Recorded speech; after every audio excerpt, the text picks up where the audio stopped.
Todos vuelven a la tierra en que nacieron, al embrujo incomparable de su sol. Todos vuelven al rincón donde vivieron, donde acaso floreció más que una flor. El tema musical fue Todos vuelven. Bienvenido a Tertulia Intergeneracional. Bienvenido entre hoy nuestro gabinete por Pérez. Muchas gracias, Norma, y muchas gracias a todos ustedes por sacar este ratico para venir aquí a oír historias de un estadounidense nacido en 1940 y que gracias a mis ganas de trabajar, que le di la vuelta al mundo, así como dice, dictando conferencias, asistiendo a seminarios, y estoy aquí. Aquí están mis compañeros y especialmente aquí Adolfo, quien fue uno de mis compañeros también en la escuela en Israel. Muchas gracias.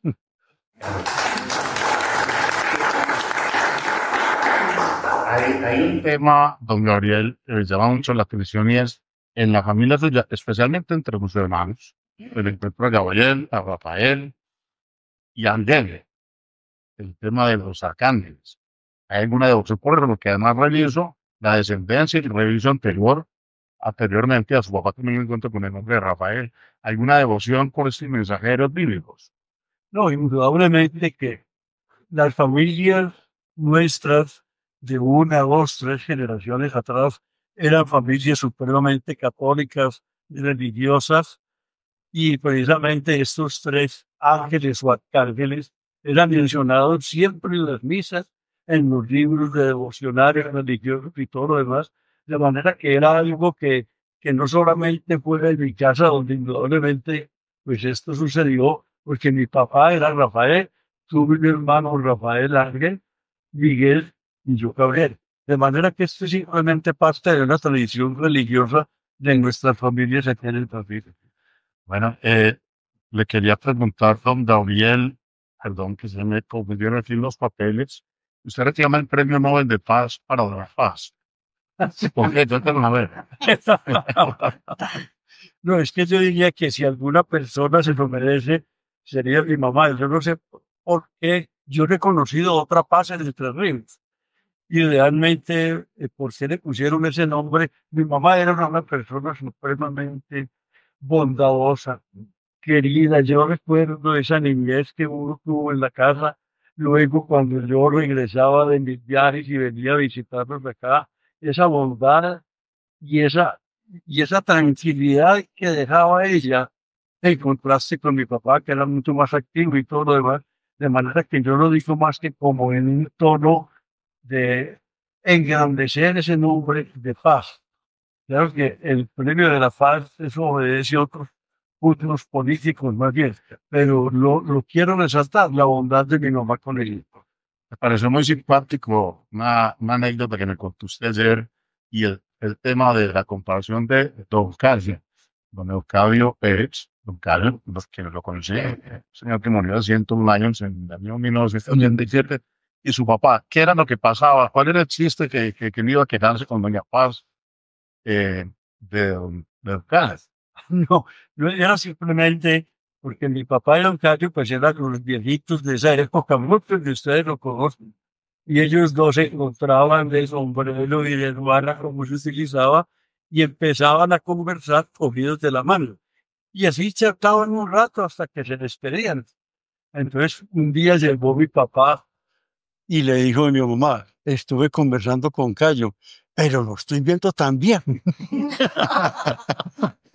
Simpática esa anécdota, don Gabriel. Ajá. Don Gabriel, de pronto usted, no sé, mencionó muy tangencialmente a Amelia, aquella institutriz que se iba de lunes a viernes a enseñarle. De pronto, ¿hay algo más, hay alguna anécdota con ella, algo de resaltar de Amelia?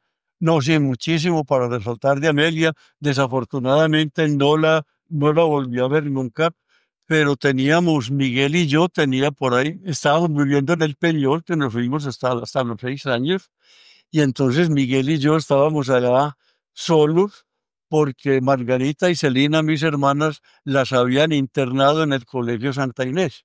Entonces mi papá consideraba que si estaban internas se podía ir tranquilo para la finca todavía con los otros tan pequeños.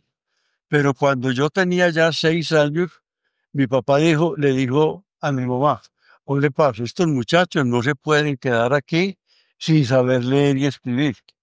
Ellos van para la escuela, pero yo quiero que vayan mejor preparados para llegar a la escuela. Y consiguieron una señora, Amelia, no recuerdo el apellido, era una mujer joven, muy graciosa ella, de ojos azules profundos. Y ella llegaba a mi casa, la contrató mi papá para que llegara a mi casa los lunes por la mañana.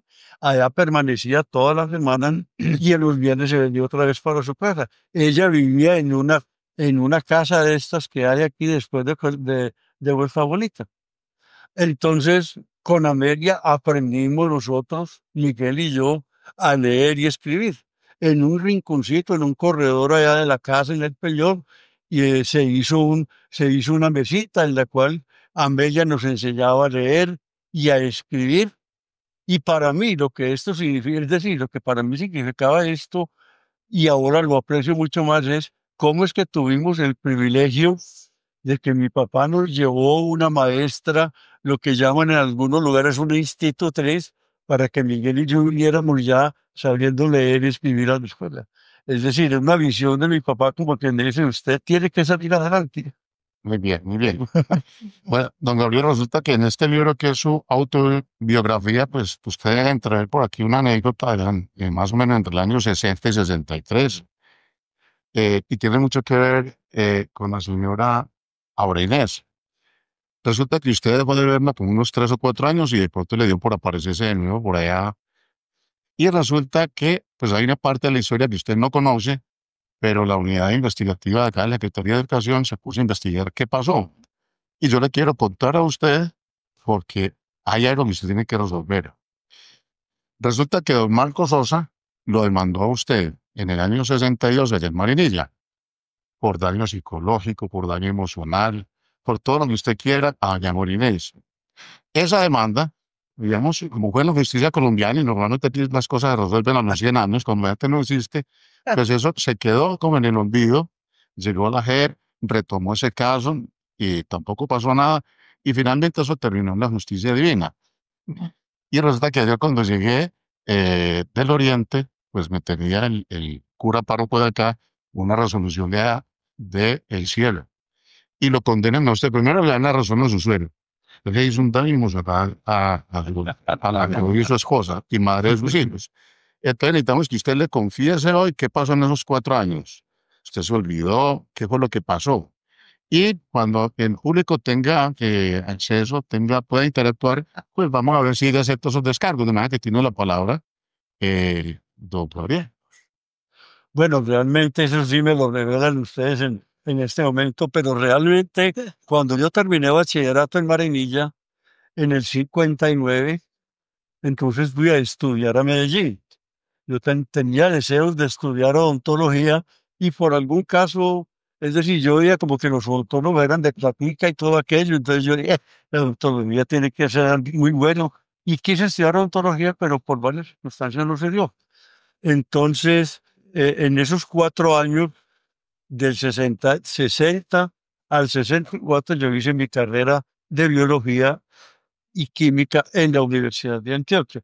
Durante todo ese tiempo estuve dedicado sanamente a mi vida académica, dedicado a mi trabajo completo, y durante esos 4 años no volví a tener ninguna relación con Aura Inés. Ni siquiera nos escribíamos una carta. No sé, yo como que yo quería volver donde ella, pero cuando ya tuviera algo que ofrecerle. Pero yo viviendo en Medellín y ella en Marinilla, yo no tenía siquiera para pagar el tiquete para ir a visitarlo hasta allá. Pero ya cuando terminó el bachillerato, entonces ahí ya sí empecé mi vida cuando terminé la licenciatura en biología y química, ya sí, entonces yo dije, bueno, ahora sí me voy a ir para Marinilla. Y les conté a los compañeros míos y les dije, hombre, acompáñenme a Marinilla, que yo dejé por allá una novia hace 4 años y necesito encontrarme con ella. Yo no pienso si en ella, no. Yo no tuve una sola ni una amiga aquí bajo juramento.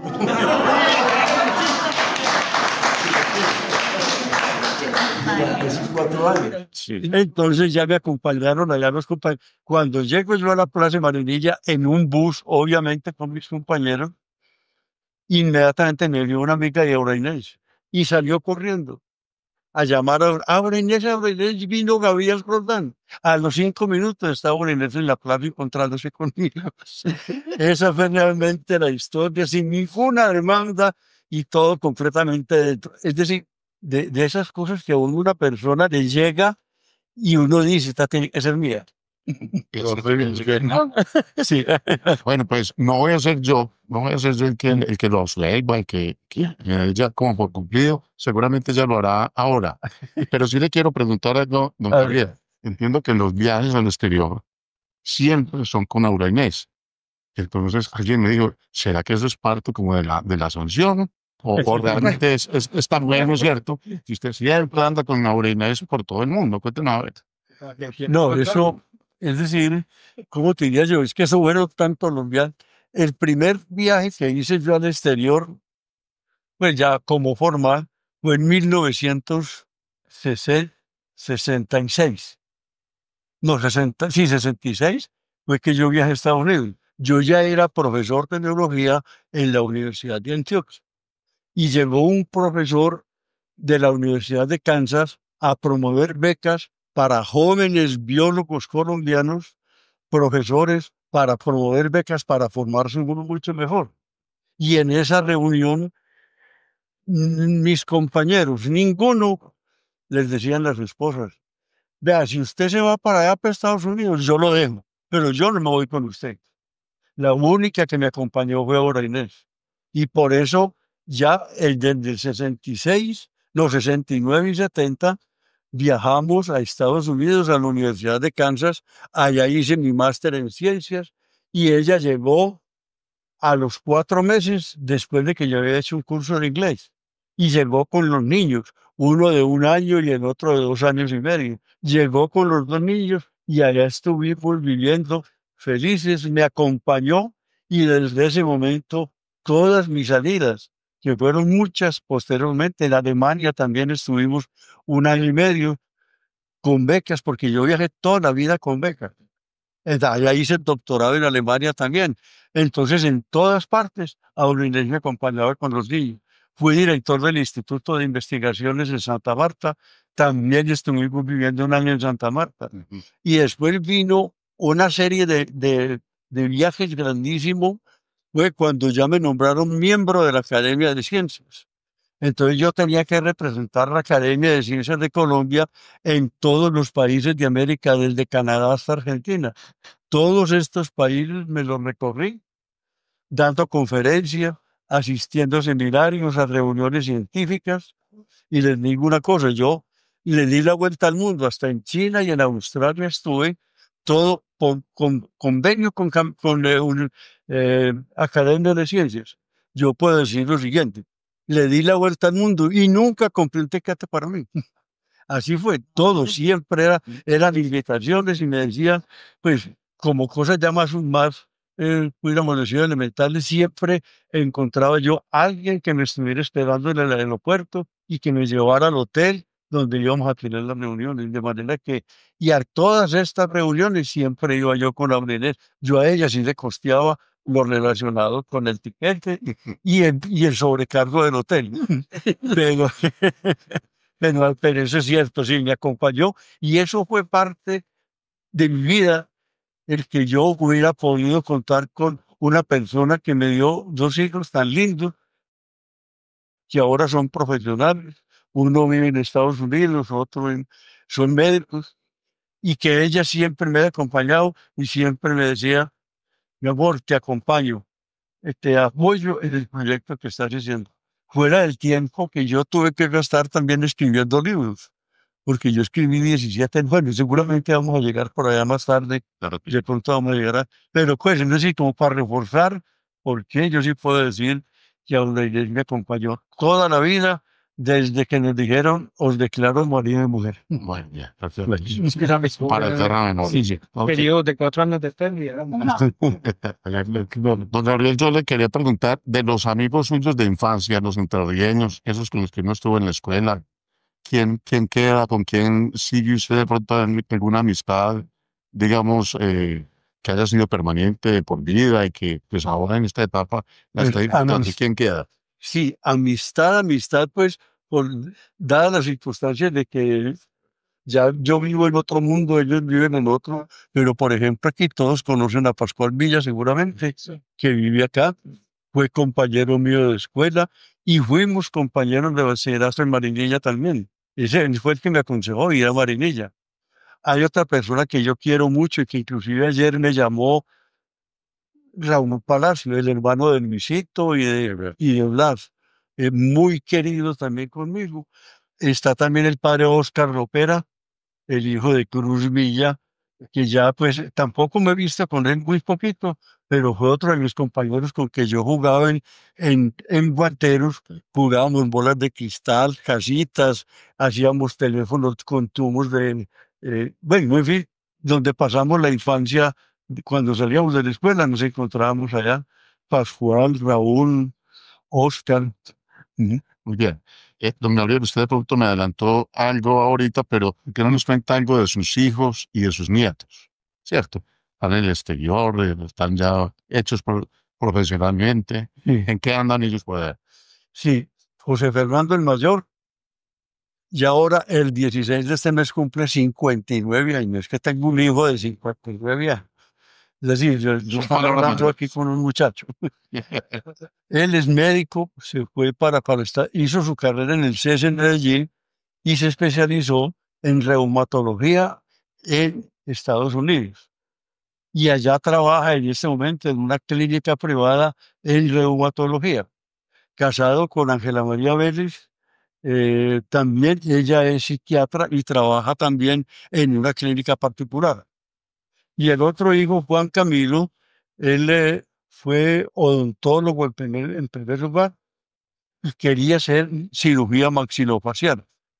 Ya venía con esa carreta hacía mucho tiempo. Entonces se fue para Alemania para hacer esta carrera. En Alemania le dijeron, no, usted tiene que ser médico también para poder ser cirujano maxilofacial. Y se volvió para Colombia y hizo también medicina.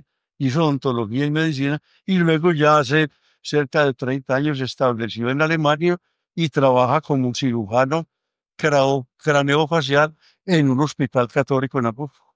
Bien. Tiene también 3 hijos. El de Estados Unidos, José, tiene 2 hijas y él tiene 3 hijos alemanes. Me da la impresión que ya también hay un Rafael, ¿o no? Allá también hay un Rafael, el hijo mayor de Camilo, que vive en Hamburgo, también se llama Rafael. ¿Sí? Dice, la vida, al igual que los ríos, no fluye en línea recta. Siempre habrá obstáculos que vencer para llegar a su final. Usted respira agua, respira ríos, respira quebradas, porque esta frase por lo menos apareció en el libro y supongo yo que es suya. Claro. Y se está basando en los ríos. ¿Algún mensaje de pronto tiene usted para compartir basados en esa frase? A ver, lo que Gabriel? pasa es que no hemos llegado de pronto a una palabra que se llama limnología. Limnología viene del griego limne, que quiere decir charca o pantano y logos tratado. La limnología es el estudio ecológico de las aguas dulces, de los ríos, de los lagos, las lagunas. Entonces, gran parte de mi vida y mi investigación fue estudiando flora y fauna acuática y características fisicoquímicas de los ríos y de las lagunas y de los embalses.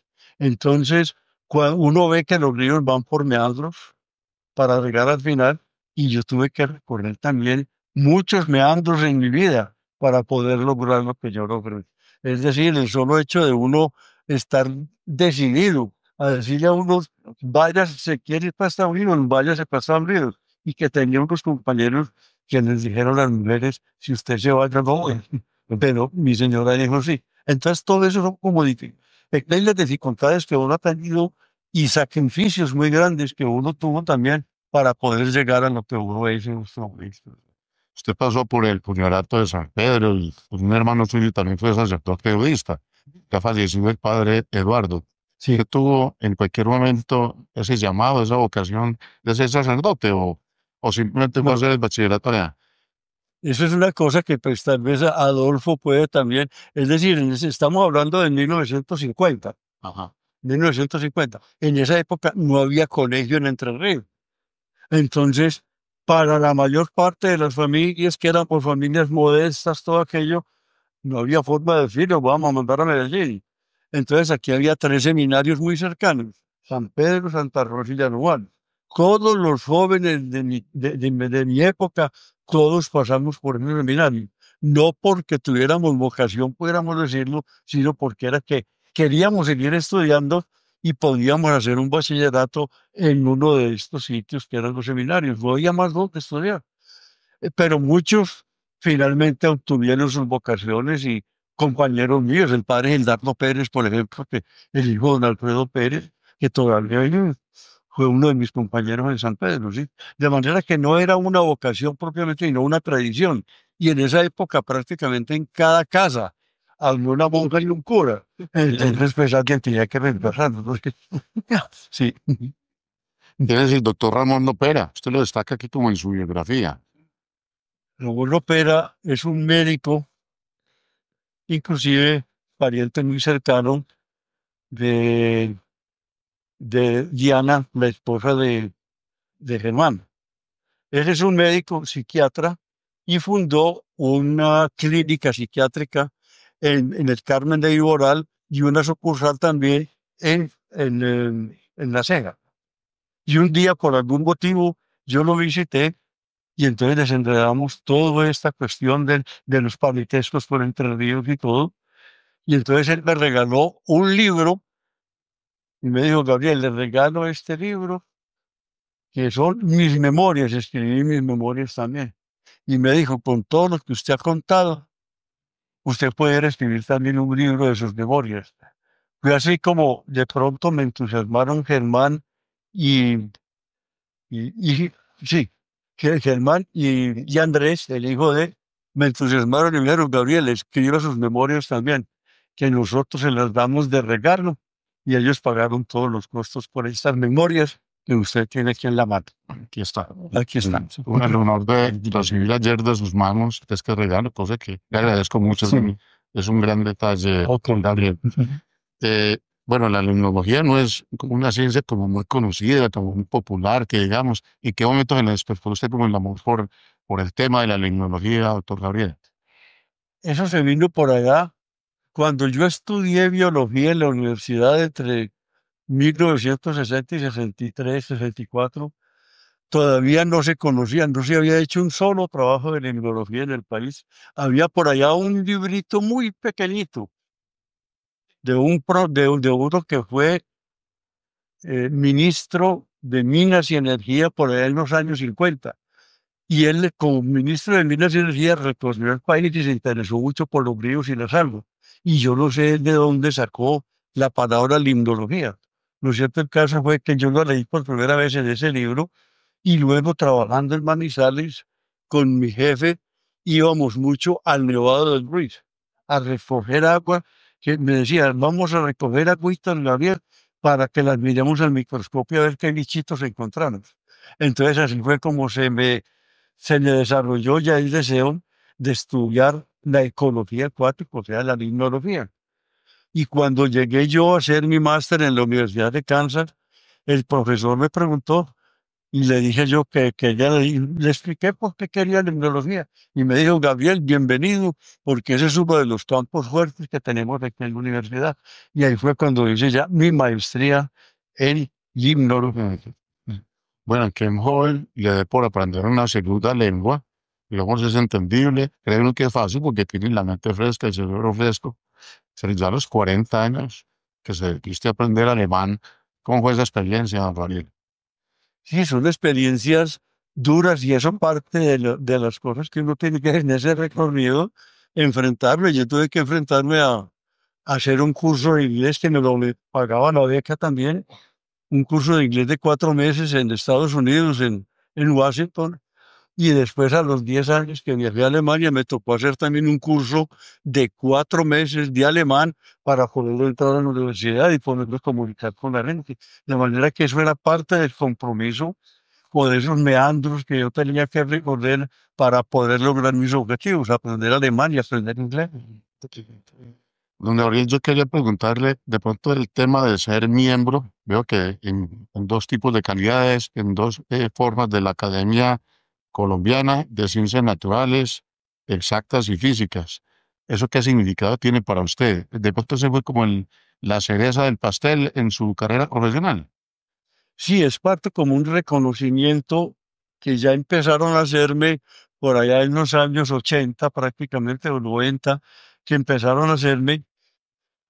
Y la máxima autoridad para hacer un reconocimiento se llama Academia Colombiana de Ciencias Exactas, Físicas y Naturales, donde eran miembros todos aquellos personajes que en la academia, en las universidades, se habían distinguido por haber publicado, por haber hecho algún descubrimiento, por haberse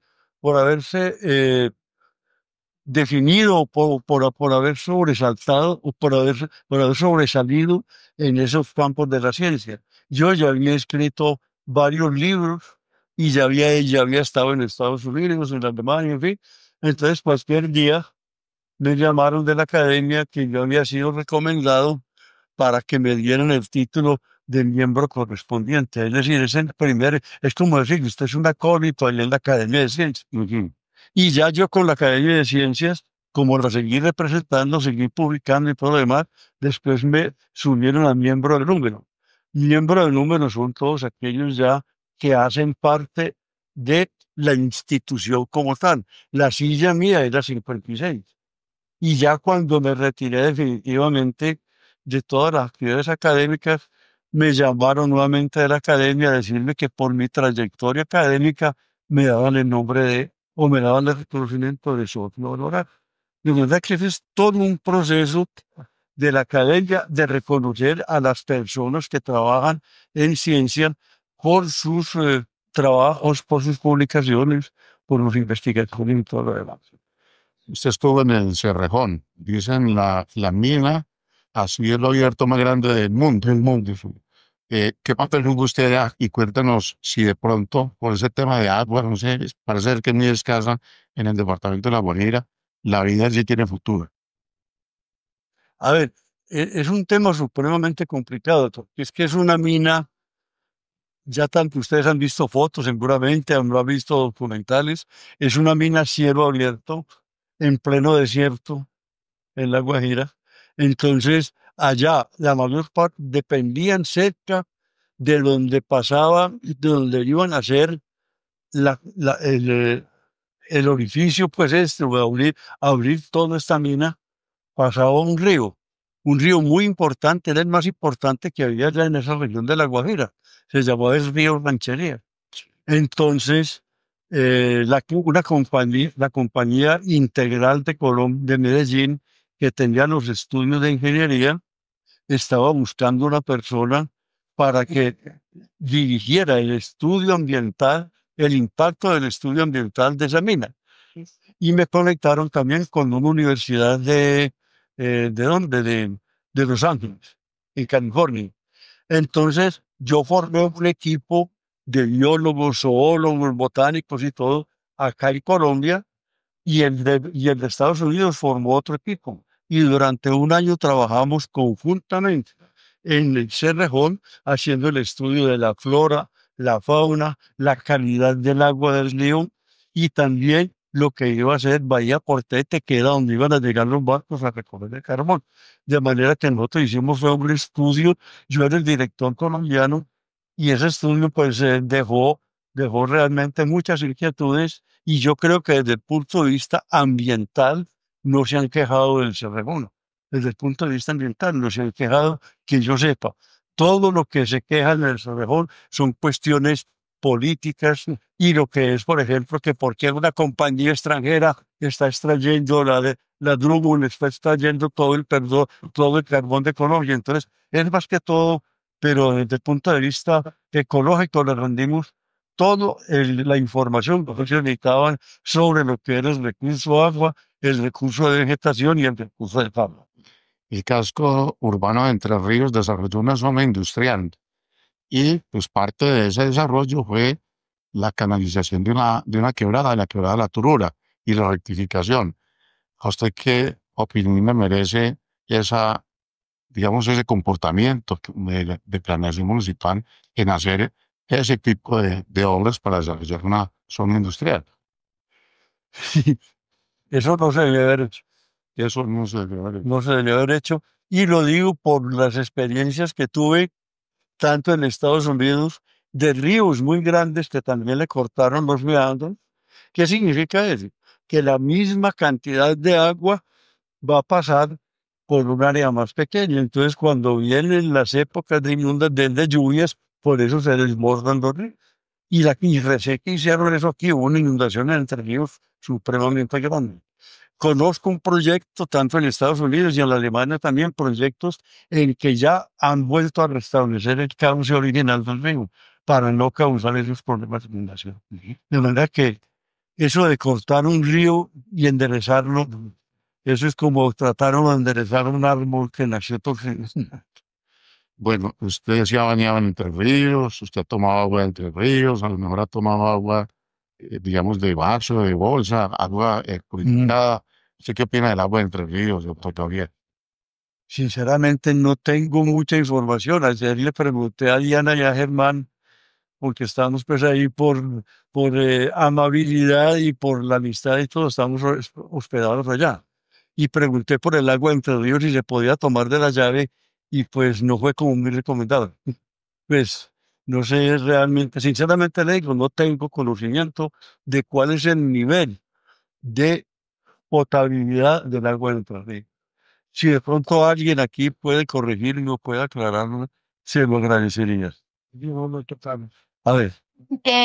Mi tío en la canilla tiene el agua de café. Bueno, enseguida vamos a interactuar con el grupo. Muchas gracias, Tomás, por el aporte. Doctor Gabriel, ¿usted quiere dedicarle con algunas palabras a su padre chica, a su Entre Ríos del alma, pues el Entre Ríos que todos acogemos, queremos, respetamos, valoramos? ¿Cierto? Pues hombre, es decir, ¿qué puedo decir yo más que cosas bellas? Desde mi infancia allá en la finca del Peñón hasta mi estadía en la escuela urbana de Entre Ríos, donde tuve compañeros tan supremamente queridos como el que está aquí, Adolfo, Pascual, Óscar Lopera. Y ya después empezó toda mi experiencia. Yo desde los 12 años salí del pueblo y me fui a estudiar. Yo solamente venía por vacaciones nomás. Pero la felicidad más grande mía y la felicidad más grande de Aura Inés y los niños de venir a Entre Ríos fue una cosa que nos atrajo toda la vida y que queremos y que hemos querido, porque es un pueblo, este pueblo es distinto a todos los demás pueblos que yo conozco. Es que el empuje de este pueblo, la calidad de la gente, lo trabajadora, un pueblo tan sano. Es decir, yo no sé de dónde apareció todo aquello, pero sí tuvimos unos ancestros que hicieron de este pueblo un pueblo grande, ético, honesto, trabajador.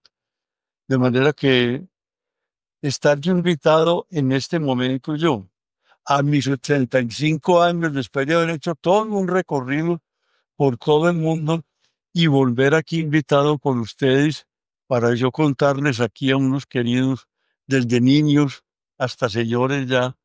Para mí realmente eso fue una emoción muy grande y en este momento me siento muy emocionado el que tú, Norman, hubieras tomado la iniciativa, como fue el primero que me llamó, fue Adolfo también, para venir a conversar con ustedes acá sobre lo que ha sido mi vida. ¿Sí? De manera que muchas gracias y al pueblo pues todo mi cariño, porque a mí una vez me preguntaron en una conferencia, dice que profesora, ¿usted por qué le gustó el estudio de las aves? Y le dije, eso era como una especie de que me traía, mira, desde el nacimiento. Es decir, primero porque nací en Entre Ríos y segundo porque soy acuario, de manera que yo no podía desligarme del agua de ninguna naturaleza. Nací en el mes del agua y también nací en Entre Ríos, de manera que era parte como un ancestro que yo tenía que revivir, ¿no?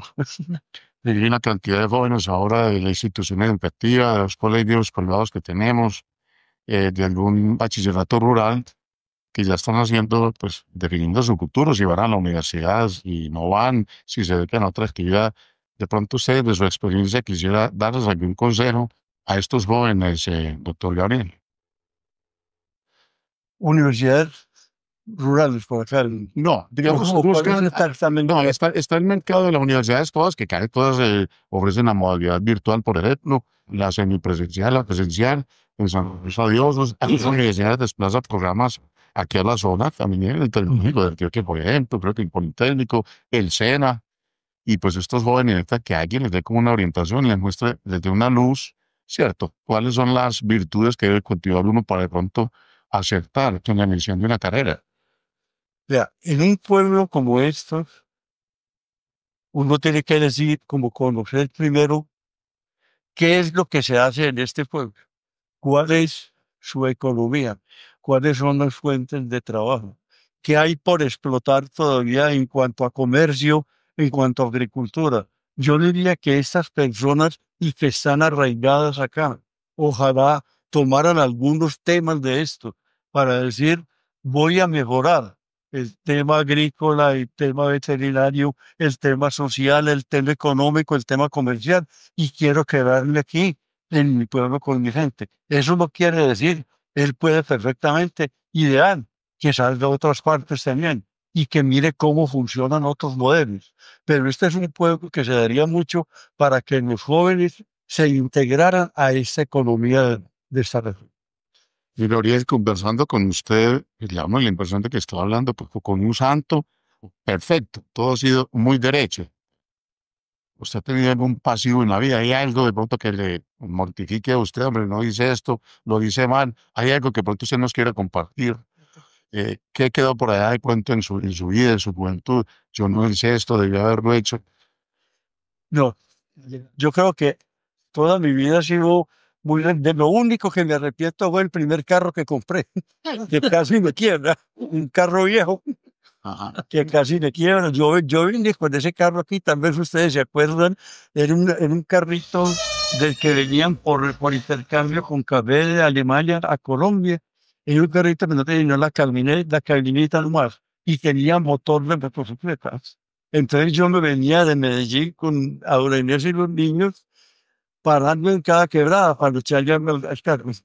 Y después casi que lo tuve que regalar, o sea que de lo que me arrepiento fue haber comprado el mercado. Pero De resto no compraba un tengo. carro viejo.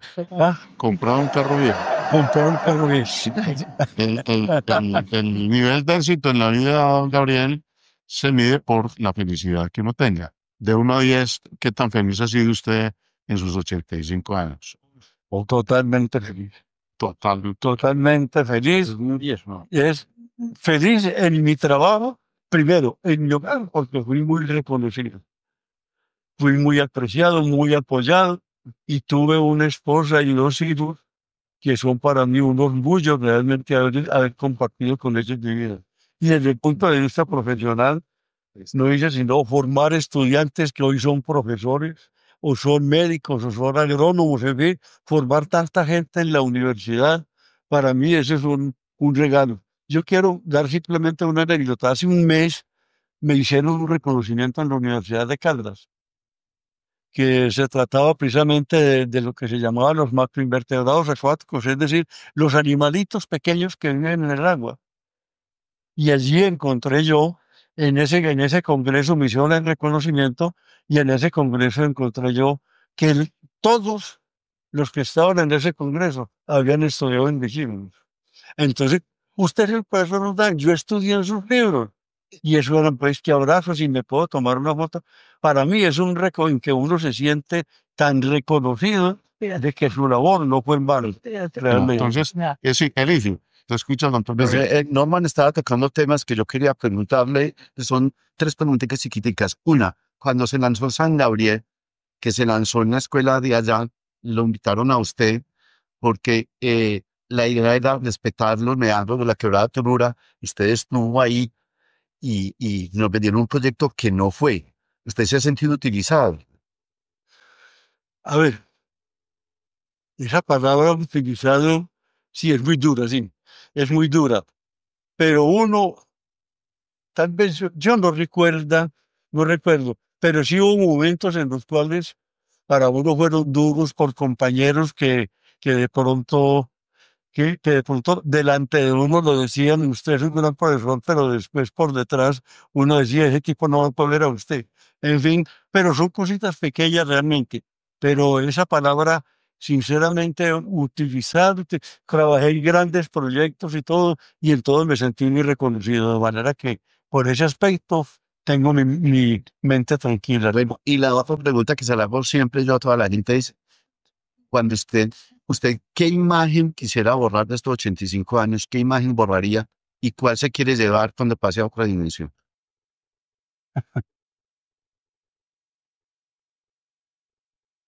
No, es que yo recuerdo mi niñez, fui feliz. Como estudiante muy feliz, trabajo. Yo no quiero borrar nada de mi vida, sinceramente. No quiero borrar nada de mi vida. Y llevarse. Llevármela toda para esa nueva dimensión No, que una nos sola, una ¿Ah? sola imagen, una sola imagen.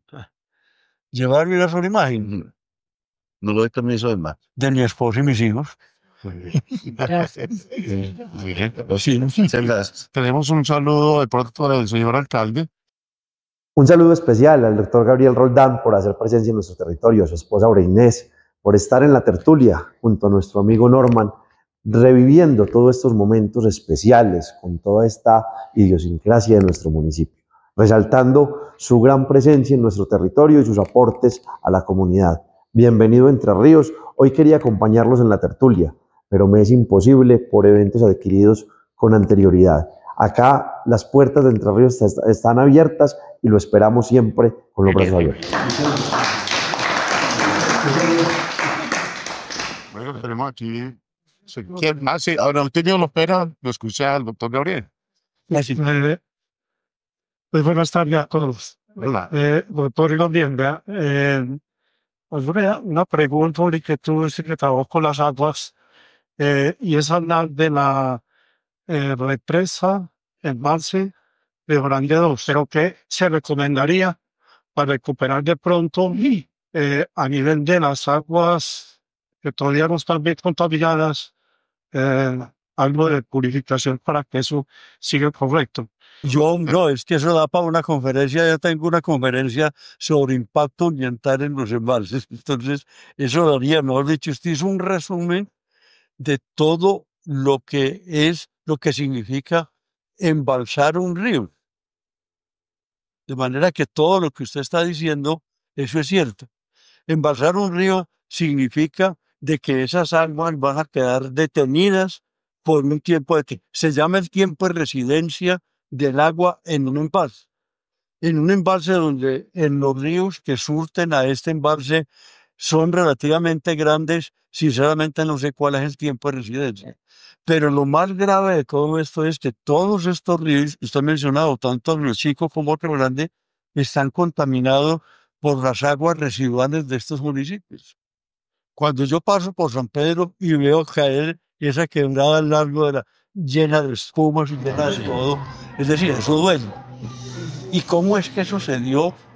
Sí, desde mucho antes de que se hiciera la represa, ya esas aguas se sabía que estaban extremadamente contaminadas. Y sin embargo, el municipio de San Pedro no hizo absolutamente nada. En este momento, un país que ya llega a su ordenamiento máximo es hacer tratamiento de las aguas residuales y hacer un tratamiento hasta el punto en el cual ya no haya ningún efecto ambiental sobre las descargas en el río. Eso llega hasta tal punto, y voy a contar una experiencia que tuve con mi esposa en una ciudad en California, en la cual estaba sufriendo mucho por calidad de agua, por cantidad, perdón. Entonces nos mostraron una planta de tratamiento de la ciudad, 300,000 habitantes, en los cuales reciclaban el agua completamente otra vez. La llevaron a la planta, empieza un proceso de limpieza por etapas hasta llegar a una etapa final en la cual ya el agua la vuelven potable. Cuando Aurelius y yo llegamos al final de ese proceso, nos dieron un vaso de agua y nos dijeron, esta es el agua que acaba de tratar la planta de residuos de la ciudad. O sea que estaban haciendo un círculo nuevamente. El agua que ellos usaban, posiblemente a los 3 o 4 días se la estaban tomando otra vez.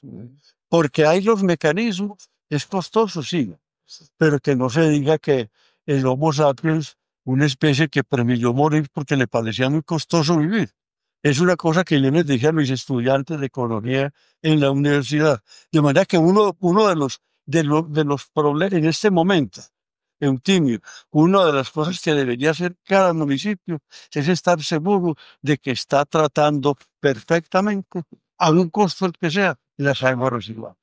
Y ya un pueblo tan supremamente industrializado en la agricultura como es Entre Ríos, cuántos elementos de las sustancias, de los abonos y de tantas sustancias químicas que utilizan y de pronto también pesticidas, más residuos que caen por ahí en el río, en fin, más lo que usa la gente ya en este momento, es que somos elementos químicos todos los días en la cocina.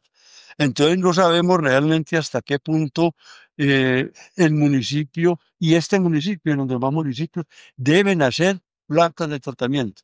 En segundo lugar, si en ese lugar no conozco en qué estado de eutrofización, así se llama eutrofización, es decir, de enriquecimiento de sustancias químicas que hay en el embalse. Yo eso no lo conozco en este momento, pero debe tener cantidades porque le caen todos estos municipios con sus desechos industriales, más todo lo que son los subproductos de la agricultura y la ganadería, ¿no es cierto? De manera que esos son situaciones que ahora el agua llega a Medellín y allá la potabilizan, allá sí llega el agua a Medellín y la potabilizan porque el agua de Medellín sí se puede tomar directamente del grifo. De manera que eso, ¿cómo te da? En este momento, con todos los avances que hay de energía solar, también de energía geotérmica, en fin, todas estas energías alternativas, ya prácticamente se tomó la decisión de no hacer más embalses en Colombia, porque es una forma de generar energía eléctrica de una manera demasiado costosa y demasiado impactante. Entre otras cosas, no hemos hablado de que hacer una tupia congelada, es decir, una presa de 60 y 70 metros de profundidad, completamente parte del río en dos, y la migración de peces para su desove, entonces ya queda completamente truncada. Por consiguiente, la reproducción de los peces es impactada, porque ya hay una barrera y ellos tienen que migrar hasta la parte alta donde nacieron, como así se llama. De manera que hay una cantidad de cosas que impactan de una manera grandísima, y yo considero que en este momento ya no va a haber más construcción de represas, pero ha habido unos impactos impresionantes. Yo le comentaba a usted al principio que yo fui asesor en la construcción en el embalse del Peñón, y allá sí que tenemos, porque allá fue desplazado un pueblo entero fue desplazado. Nadie sabe exactamente, eso ocurrió por allá en los años 60 o principios del 70. Nadie sabe exactamente cuáles fueron todas aquellas afugias, todos aquellos problemas que tuvieron las personas que les compraron su casita en el pueblo y que luego no se sabe para dónde se fueron. Lo cierto del caso es que sí, se hizo un pueblo nuevo, pero ese pueblo nuevo con unas características totalmente distintas, pues. Es decir, no era el ambiente, no era el hábitat para las personas que estaban enseñadas a vivir en casas más modestas, pero donde yo conversaba con la gente antes de inundar el pueblo y les decían: ay, profesor, es que usted no se imagina el dolor tan grande de uno dejar que le destruyen su casita donde vivieron mis abuelos, mis bisabuelos, y ahora tenemos toda la familia. En fin, eso es cosa realmente muy impactante. Usted me ha puesto un tema, como te digo, yo tengo conferencias enteras sobre ese tema, pero así picoteando por encima nomás, es un tema que usted pone demasiado importante en ti. Pasaste por un arroyo y esta agua no es pura. Movisteis que una piedra y esta agua no es pura. Esta agua es pura cuando usted levanta una piedra y encuentre unos gusanitos pequeñitos allí que se comen las bacterias que van en el agua. Eso sí es veneno. Sí, eso es verídico, sí. Porque precisamente uno lo que hace cuando va a una quebrada, primero uno empieza a levantar piedras y debajo de las piedras están moviéndose todos esos animalitos, unas larvas, en fin, y de acuerdo con el tipo de animalito que haya ahí, uno decide si el agua es muy buena, si es regular, o si es mala, o si está contaminada. Y de manera que eso se debe levantar la piedra, no, pero Tal vez la que me contaba eso. Ujú. ¿Qué está hablando humano usted? ¿Por qué? No tanto tomar, pero sí, es decir, no es potable, pero sí es un agua sana que no le está cayendo ninguna contaminación. Sara Londoño fue la persona que lo contactó a usted. Ella es la persona encargada del tema de patrimonio. Ahora tengo, no sé, Sara, que cuánto quiere interactuar aquí con el resultado. Ah, sí.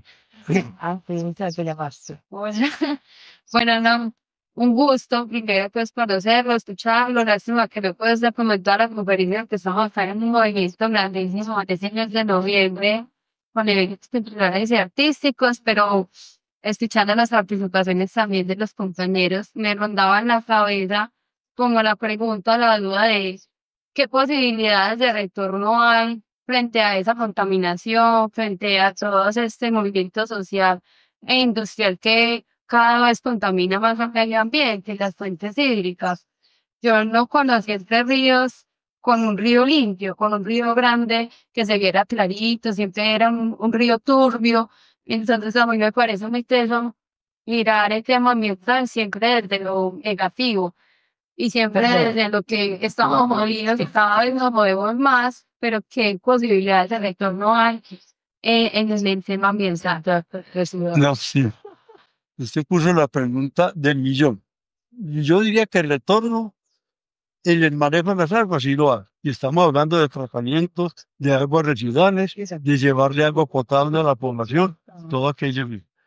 Pero después de que usted tumba un bosque, detrás de esa, la tumbada del bosque, no solamente se pierde el hábitat de numerosas especies de aves y de otros animales, sino que también con la lluvia arrastra toda la capa vegetal y la va a llevar a los ríos. Y por años, mientras el bosque se recupera, que un bosque se demora más de 50, 60 años o más para recuperarse, ya prácticamente todo el terreno acaba lavado. De manera que ese problema de deforestación, de minería, prácticamente no tiene retorno. Y fuera de eso, la población sigue creciendo y se sigue concentrando en ciertas partes. Yo conocí a Medellín cuando Medellín todavía era un pueblo grande. Y usted se imagina ahora lo que significa llevarle agua a cerca de 4 millones de habitantes, recogerle las aguas negras, recogerle las basuras en una área en la cual está concentrada toda la población. Esto prácticamente no tiene retorno. No tiene. Yo he visto son modelos en mis viajes y en Alemania, pues estuve inclusive con mi esposa también visitando modelos de reciclaje, en los cuales el reciclaje se convirtió en una industria privada. Y entonces ellos tienen contenedores en muchas partes de la ciudad donde recogen botellas, frascos, en fin, todo separado. Y ellos con eso se han vuelto ricos porque todo esto se recicla, pero son poblaciones más pequeñas que los de nosotros. Uno esperar que va a haber un retorno en Bogotá, en Medellín, en Cali o en Barranquilla, esto ya, mejor, aquí en Entre Ríos, que era Entre Ríos hace 50 años, o que era Entre Ríos todavía hace 20 años. Un pueblo pequeño, esto se llenó de edificaciones por todas partes. ¿Dónde está llegando la basura que produce todas estas nuevas edificaciones? ¿Dónde está llegando las aguas negras de todas estas edificaciones? De manera que estamos en un proceso sin retorno, sinceramente le digo, y esa es la gran preocupación mundial que hay en este momento, que trae como consecuencia el calentamiento global, que es debido también a la combustión de combustibles fósiles, como el carbón, el petróleo, el vino, todo lo demás, y que estamos ya desmodificando por completo un ecosistema mundial en el cual ya no prácticamente por el crecimiento de población y el hacinamiento de la gente en ciertos puntos hace que eso no tenga recursos prácticamente. Pero manejar el agua sí tenemos una posibilidad en territorio de volver a tomar el agua principal. Es decir, el mundo se llenó de gente y hay que darle comida. Aquí no existen en Colombia las extensiones de producción de comida como las que uno ve en Estados Unidos y en Europa y en otros países, en las cuales todo se maneja es en unas extensiones de kilómetros y kilómetros sembrado con estas máquinas que van sembrando, van cosechando todo lo demás. Y ellos también tienen que usar abonos y tienen que usar pesticidas y tienen que usar... Pero cuando se llega al punto de los ríos, allí se deja una franja de bosque al lado y lado para que sirva para amortiguar los efectos de la agricultura sobre las aguas del río. Aquí en Colombia no tenemos, porque es que aquí se cultiva hasta el borde, muchas veces que está sembrando se cae al agua con eliminar el último pedacito de terreno. De manera que es una observación, pero es que nos falta mucha cultura. Y para hacer, y tenemos un país muy difícil, lleno de montañas, como es el caso. En Europa la mayor parte de la agricultura se hace sobre terrenos planos, en Estados Unidos también, pero aquí tenemos que sembrar como el cielo chiquito, sembrar el maíz con escopeta. Es que esa fue la herencia que nos dejaron los españoles, que todos se acomodaron en las montañas y las partes planas como son los llanos orientales. Si estuviéramos en los llanos orientales, esto sería otro país completamente distinto. Hay un fenómeno que se está implementando mucho desde hace varios años, que explicaron puede ser ambiental, que haya tantas aves de otros climas y de otras zonas del país, por ejemplo, las garzas, que uno ve oleadas de garzas por todas partes, y esas aves no son de aquí. Hay otras aves más distintas que son lo que llaman mariamudata, que son unos pavaditos negros, que hay muchos por todas partes. Que puede ser un fenómeno ambiental que A ver, a mí se me ocurre huyendo del afrontamiento. dos factores, que uno es el calentamiento global.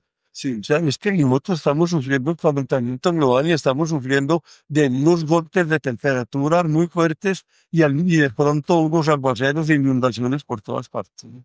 De manera que el calentamiento global puede estar empezando a influir ya. Lo que pasa es que como esto no lo puede detener nadie, sino que esto viene en la atmósfera, entonces nosotros no podemos decir que lo podemos detener. Pero otro aspecto, que fue lo ¿cuál fue la otra pregunta tuya? La migración de aves. Lo de las aves. También se puede ver al calentamiento, pero también llegamos a que los hábitats de esas aves fueron destruidos ya en otras partes. Entonces ellas empiezan a volar a ver dónde encuentran nuevamente un bosque para poder andar. De verdad que la destrucción del hábitat es crucial también. No sé, Carmen Cecilia, si de pronto podamos irle dando ya mate a esta tertulia, nuestra secretaria de Educación. No, buenas tardes a todos. Agradecerles por la presencia aquí. Yo creo que este ejercicio que estamos haciendo con el doctor Gabriel Roldán, acompañado de su familia, es muy valioso y lo estamos haciendo con personajes que tienen mucho para enseñarnos. Para nosotros es muy valioso y simplemente agradecerles porque pienso que hoy las personas de todas las edades tenemos que integrarnos en torno al conocimiento y por eso aquí esta tertulia es abierta para personas de todas las edades. Agradecerles, decirles que Entre Ríos sigue siendo su casa, que ahorita decían que le recomendaban no volver, yo les recomiendo volver, porque Entre Ríos sigue siendo un pueblo de ensueño. Yo una preguntita, de todo lo que usted ha conocido en el mundo, de pronto que se sueña tener en Entre Ríos. Si tuviera la oportunidad hoy de llevar a cabo algo de eso que visibilizó en otros países, en otras realidades, para tenerlo en nuestro Entre Ríos. A ver, tenemos que considerar cuáles son las circunstancias nuestras. Cuando estamos hablando de esos pueblos del sueño, son pueblos del viejo continente y de países que llevan miles de años de historia, en la cual ya hay una forma de vivir ya completamente establecida y donde el que es agricultor porque viene de tiempos de familias atrás y que saben cómo manejar las cosas. y donde viven en otros ambientes completamente diferentes y culturas diferentes. De manera que una de las cosas que a ellos les encanta conservar son esos pueblitos medievales. Esos pueblitos medievales donde hay castillos, donde hay esas casitas típicas campesinas, cómo manejaban los animales, eso lo conservan enterico. Pero nosotros aquí, como somos todo un continente, desde Norteamérica hasta el sur de Argentina, apenas tenemos 500 años de historia. Y fuimos colonizados por una mezcla de culturas a llegar a estos países completamente vírgenes y llevaron pues destruyendo por todas partes. Entonces, lo poquito que en algunos pueblos, por ejemplo, decimos, por ejemplo, en estos pueblitos que hay en Boyacá, y que le conservan el casco histórico, por lo menos conservar el casco histórico. Aquí fue donde vivieron las personas que fundaron el pueblo. Aquí fue donde vivieron las personas que fueron poetas, que fueron artistas, que fueron médicos. En fin, eso lo conservan el casco histórico. En el Retiro, donde nosotros vivimos actualmente, no cerquita, sino cerca, no cerca alrededor del Retiro, vemos cómo el Retiro logró conservar todo ese casco histórico alrededor y les dijo, si usted va a construir, hermano, no pueden ir a tumbar una casa vieja aquí. Y esas casas le están dedicando a otros propósitos, como restaurantes, almacenes, en fin, conservando la fachada. Pero aquí me duele mucho cómo esas casas que yo conocía en los marcos históricos, en la parte histórica del pueblo, ya se están destruyendo para no construir unos edificios u otro tipo de construcciones que no guardan absolutamente ningún respeto con lo que fue realmente lo que era el municipio cuando nació. Yo no sé, todavía quedan varias de esas casas y me gustaría que alguien en la administración se propusieran en planeación a decir, bueno, ¿qué vamos a hacer con lo poquito histórico que le quedó a este pueblo? Yo diría que una reunión como la de hoy se debía hacer con todos los concejales del alcalde. Porque es que aquí es como decía, a los domingos para misa, las viejitas ya salvadas, y contra nuestra cultura, no va a misa. Entonces, De todas maneras, les agradezco mucho la participación, esta tertulia intergeneracional, y aspiro que haya sido muy productiva. Yo creo que sí. Yo creo que sí.